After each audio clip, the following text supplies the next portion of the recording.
आपण पाहतो की काल 27 ऑगस्ट रोजी सकाळी 10 वाजता अंतरवाली सराटी या ठिकाणाहून मनोजदादा जरांगे पाटील हे मुंबईच्या दिशेने रवाना झाले। म्हणजे पहिल्या दिवसाचा मुक्काम हा शिवनेरी किल्ल्यावर होता।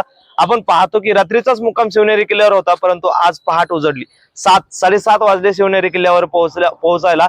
आपल्यासोबत मराठा बांधव आहेत, नेमकं ते कधी या ठिकाणी पोहोचले, नेमकं मुंबईकडे रवाना होत आहेत, मुंबईमध्ये किती दिवस राहणार हे सुद्धा जाणून घेण्याचा प्रयत्न करणार आहोत।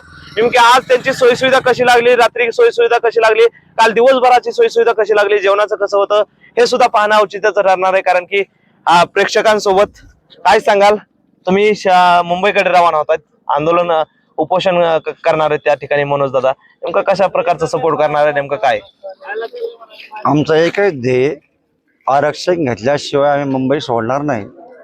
कारण हे सरकार जे रात्रीच सरकार बदलते, त्यांची एका मिनिटात युती होते। मराठाला आरक्षण त्यांचा हक्काचा असून देण्याकरता विलंब का लावतात। 2 वर्ष झाले जरांगे पाटलाचा लढा सध्या चालू आहे, सगळ्या महाराष्ट्राला माहिती आहे, सगळ्या इंडियाला माहिती आहे, भारताला माहिती, बरोबर। त्यांचं सगळं सोयीनुसार चालतं राजकारण, मराठाच्या हक्काचा असून मराठाला का देऊ वाटत नाही यांना। काल काय त्यांनी काय कट केला, कारस्थान गव्हर्नमेंटनी हायकोर्टला अपील केलं, सुप्रीम मुंबईच्या हायकोर्टला, की तुम्हाला अलाउड नाही, परवानगी तुम्हाला नाकारली, कुठली आझाद मैदान, बरोबर।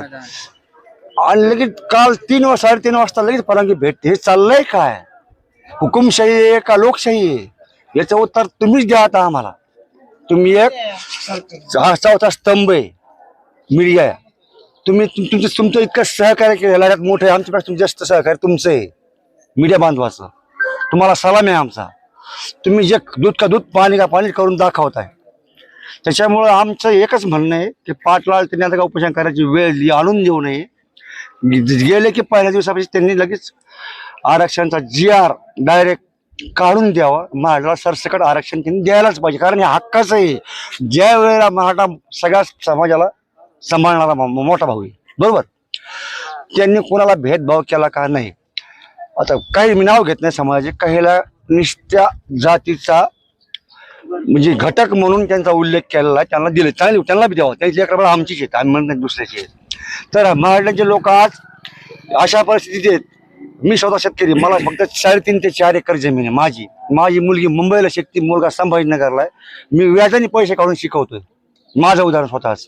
असे माझ्यासारख्या गावात जिल्ह्यात महाराष्ट्रात लाखो आहेत, महाराष्ट्रात 10 उद्योगपती आहेत, कारखानदार 20-10%, 5% असतील माझ्या माहितीने, मला माहित नाही जास्त, परंतु 90% 95% मराठा हा निव्वळ। कुठून आलाय, तुमचं नाव काय? माझं नाव आहे अनिल शेळके, मी आलो बीडवरनं, गाव माझं खेडेगाव म्हणून सायदापूर माझं गाव आहे।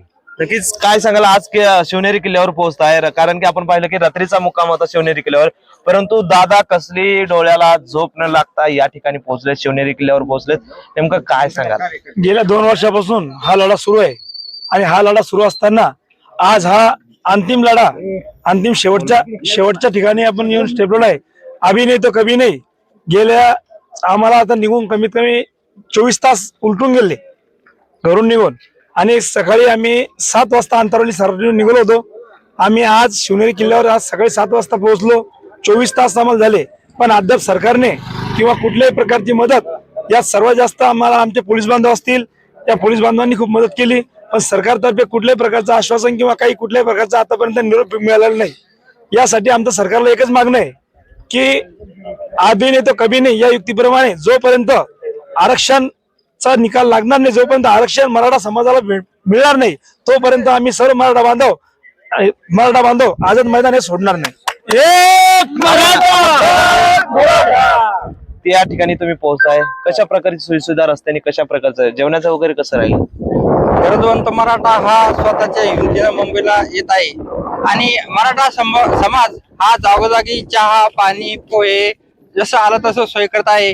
तरी पण शासनाला एकच विनंती आहे की मराठा आरक्षणाचा लढा हा 2 वर्षापासून चालू आहे आणि आता त्याची कोणत्याही गोष्टीची हद असती, आता तिची मर्यादा संपलेली आहे। आता फक्त लवकरात लवकर कसं आरक्षण देता येईल हा शासनाने विचार करावा आणि मराठा समाजाला एक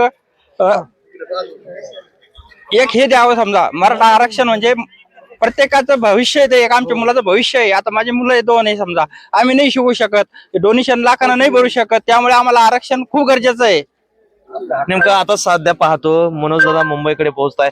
आ, एवढ्या पल्ल्याला साधारणतः दुसरा दिवस उजाडला. मुंबईला कधी पोहोचणार? मुंबईला मुंबईला ठीक- दोन तीन दिवस लागू शकतात, कारण गर्दी फार आहे. जागा ती आज सराटीपासून गाड्याची रेस लागलेली, तर आपल्या शिवनेरीपर्यंत गाडी चालू आहे. अजून आज उद्या गाड्या येणार, भरपूर गाड्या येणार आहे. काल आम्ही त्यामुळं- एकीकडे पाहिलं तर नगर रोड सुद्धा जाम आहे म्हटलं जातंय.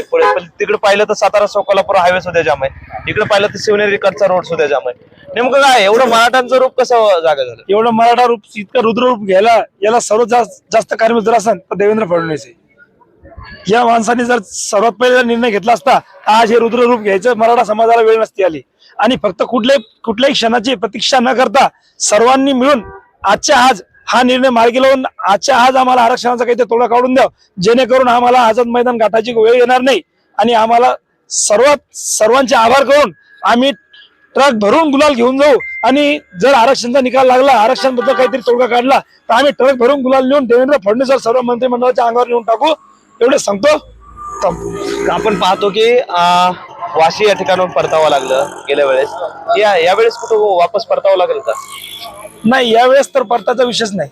मागच्या वेळेस वाशीहून परतलो, एक आमच्या नेत्याला आदरणीय मनोज जरांगे पाटील यांनी एकनाथराव शिंदे माजी मुख्यमंत्री यांच्यावर विश्वास ठेवला होता. आणि त्यांच्या विश्वासाला कुठेतरी तडा जाऊ नये असं म्हणून त्या शब्दावर आम्ही तिथून वापस फिरलो होतो. शिंदे आता साहेबांनी यावेळेस शब्द पाळला? नाही पाळला. यावेळेस कुठल्याही अशा प्रकारचा हे होणार नाही.